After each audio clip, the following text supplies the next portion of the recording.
Hello दोस्तों, के P Thakral UPSC YouTube channel में आप सभी को स्वागत है। जैसे कि आप जानते हैं, मध्यकालीन इतिहास से एग्ज़ाम में काफ़ी सारे क्वेश्चन पूछे जाते हैं और एग्ज़ाम की दृष्टि से काफ़ी महत्वपूर्ण हैं।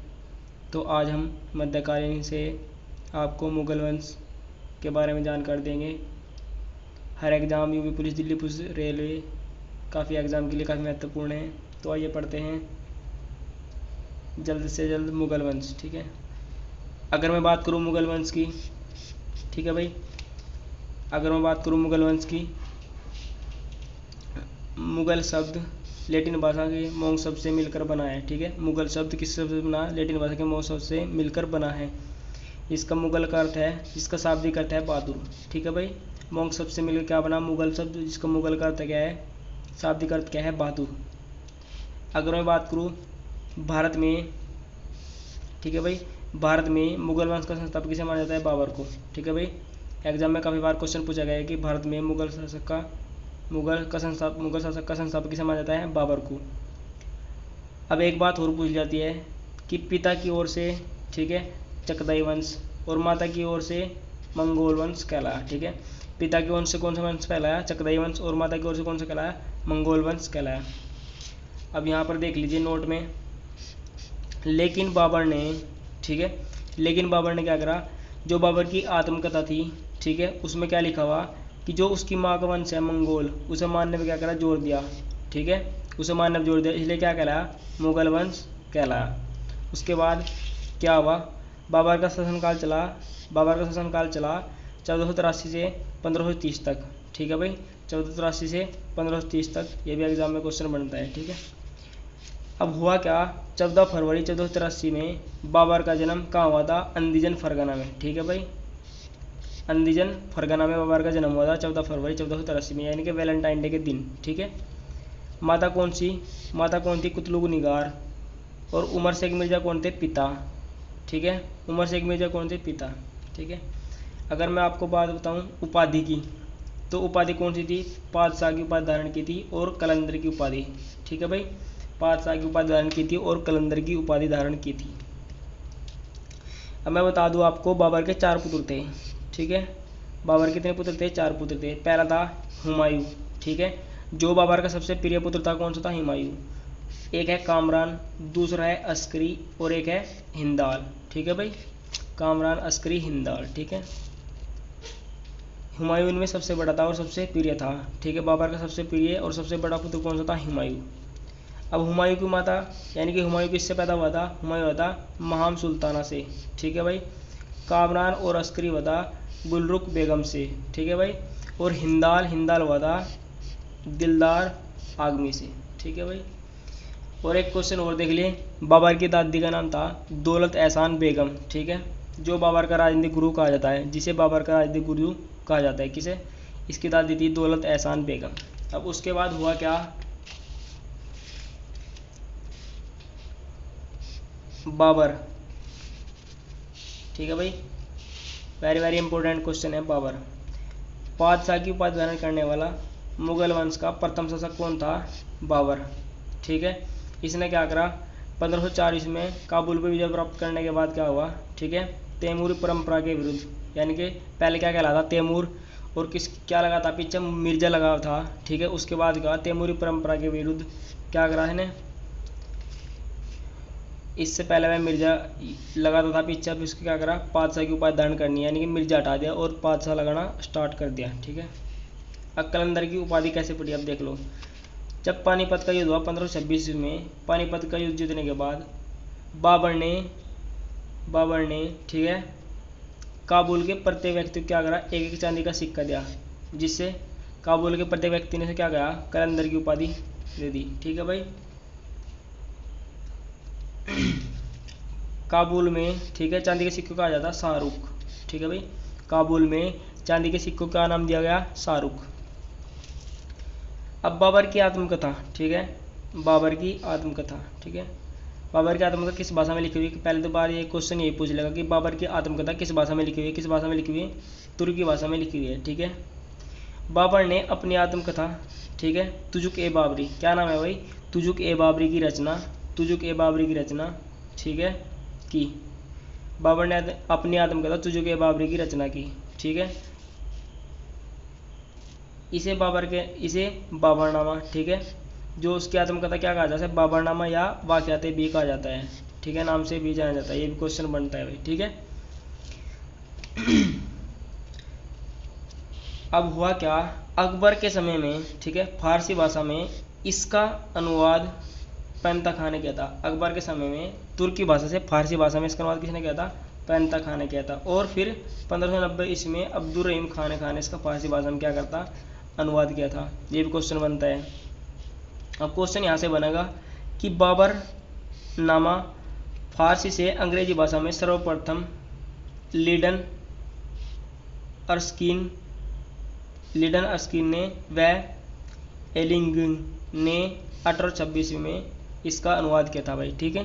कौन कौन थे, सर्वप्रथम लार्डन, ठीक है भाई, और अर्स्किन, ठीक है भाई, और एलिंगन 1826 में किया था।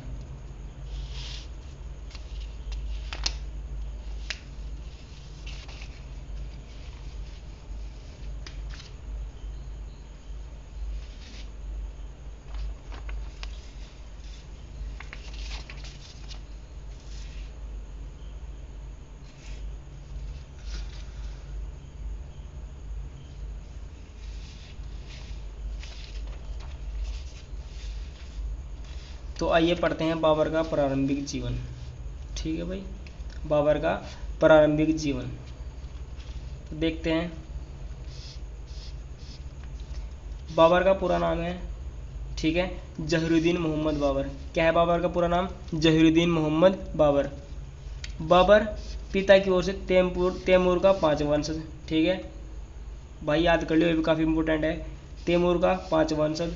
और माता की ओर से, ठीक है, चंगेज खां का 14वां वंशज था, ठीक है। अब हुआ क्या, 1494 ईस्वी में बाबर के पिता की एक एक्सीडेंट में मृत्यु हो गई, ठीक है भाई, दुर्घटना में। 1494 ईस्वी में बाबर के पिता की मृत्यु हो गई। जिस समय मृत्यु हुई, बाबर 12 वर्ष का था, मात्र केवल 12 वर्ष का था, यानी कि बच्चे की अवस्था में था, ठीक है।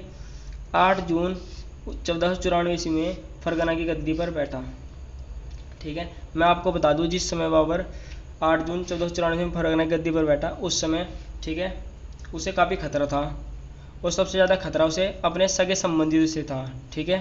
जैसे कि मैं आपको बता दूं, उसके रिश्तेदार कौन कौन से थे, उसके मामा महमूद खां, चाचा अहमद मिर्ज़ा, जो समरकंद के क्या थे, शासक थे। अब बाबर ने सोचा कि समरकंद को जीत लूँ, ठीक है। समरकंद जीतने के बाबर के 2 उद्देश्य थे, कौन कौन से, समरकंद फरगना की सीमा के निकट था, समरकंद क्या था, फरगना की सीमा के निकट था, और पश्चिम से फरगना की सुरक्षा हो जाती थी, किससे, समरकंद थे। और दूसरा उद्देश्य यह था कि समरकंद जो है 140 वर्षों से तैमूरी क्या रहा, राजधानी रहा, इसलिए वैसे जीतना चाहता था। और एक इम्पोर्टेंट क्वेश्चन यहाँ से बनेगा, बाबर ने कहा, ठीक है, बाबर ने अपनी आत्मकथा में स्वयं लिखा है कि विश्व में के पूरे हिस्से में फरगना जैसा आनंददायक शहर नहीं है, ठीक है, विश्व के पूरे हिस्से में फरगना जैसा आनंददायक शहर नहीं है। बाबर ने समरकंद पर 2 बार आक्रमण किया, ठीक है। एक तो क्या 1496 ईस्वी में, दूसरा क्या 1447 में। 1447 में जब उसने आक्रमण किया तो 7 महीने के बाद घेरा रखा, उसके बाद क्या हुआ, समरकंद पर अधिकार किया, लेकिन यह अधिकार 100 दिन तक ही रहा, ठीक है।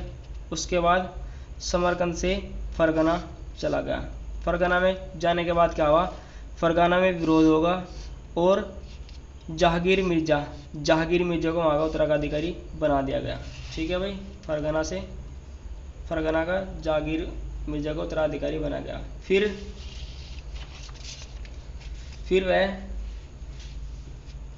वह फरगना से, ठीक है भाई, फरगना से कहाँ आया, समरकंद आया। फरगना से कहाँ आया, समरकंद आया। वहाँ क्या हुआ, उज्बेकों के सरदार शेबानी खान ने क्या कर लिया, अपना अधिकार कर लिया, ठीक है। पहले समरकंद से फरगना गया, फिर फरगना से समरकंद आया, ठीक है। तो समरकंद का किसने अधिकार कर लिया, सरदार शेबानी खान ने, ठीक है। बाबर ने अपनी आत्मकथा में लिखा है कि मैंने फरगना के लिए समरकंद को भी खो दिया, ठीक है भाई। और फरगना भी मेरे हाथों से निकल गया। बाबर एक छोटी सी खोजन नामक पहाड़ी पर रहने लगा। कौन सी पहाड़ी पे? खोजंद नामक पहाड़ी पर बाबर रहने लगा। बाबर के पास अब कुछ नहीं बचा। बाबर कहाँ रहने लगा? खोजंद नामक एक छोटी सी पहाड़ी पर रहने लगा। बाबर ने समरकंद पर अपना अधिकार कर लिया। फिर क्या हुआ? कुछ समय बाद बाबर ने क्या करा? समरकंद पर युद्ध करा और अपने अधिकार कर लिया। उसका अधिकार केवल 8 महीने तक रहा। ठीक है, वह 8 महीने तक उसका अधिकार रहा, क्योंकि क्या हुआ? शेबानी खां ने एक विशाल सेना लेकर क्या करा? शेबानी खां ने एक विशाल सेना लेकर 1502 ईस्वी में सर ए पुल, वेरी वेरी इंपॉर्टेंट क्वेश्चन है भाई, 1502 ईस्वी में सर ए पुल ऐतिहासिक युद्ध में बाबर को हरा दिया। ठीक है भाई, ऐसा पहली बार हुआ। सर ए पुल 1502 ईस्वी में ऐतिहासिक युद्ध में बाबर को हरा दिया और मध्य एशिया से भगा दिया। ठीक है, मध्य एशिया से क्या कर दिया भाई? खदेड़ दिया। ठीक है भाई, भगा दिया। अब नोट में देखते हैं, इस युद्ध में शेबानी खां ने, वेरी वेरी इंपॉर्टेंट क्वेश्चन है, इस युद्ध में शेबानी खां ने बाबर के विरुद्ध उज्बेकों की युद्ध नीति तुलगामा नीति का प्रयोग किया। ठीक है भाई, तुलगामा नीति का प्रयोग किया था पहली बार। ठीक है भाई। अब हुआ क्या? 1504 ईस्वी तक बाबर इधर उधर भटकता रहा। 1504 ईस्वी तक बाबर इधर उधर भटकता रहा। ठीक है, उसके बाद क्या हुआ? एक बुढ़िया ने उसे क्या करा? भारत के बारे में बताया। ठीक है, एक बुढ़िया ने क्या किया? भारत के बारे में बताया। फिर वह बाबर काबुल की ओर बढ़ा। ठीक है भाई, आज की वीडियो में इतना ही। बने रहिए। अगर आपको हमारी वीडियो अच्छी लगी तो हमारे चैनल को सब्सक्राइब कीजिए। धन्यवाद।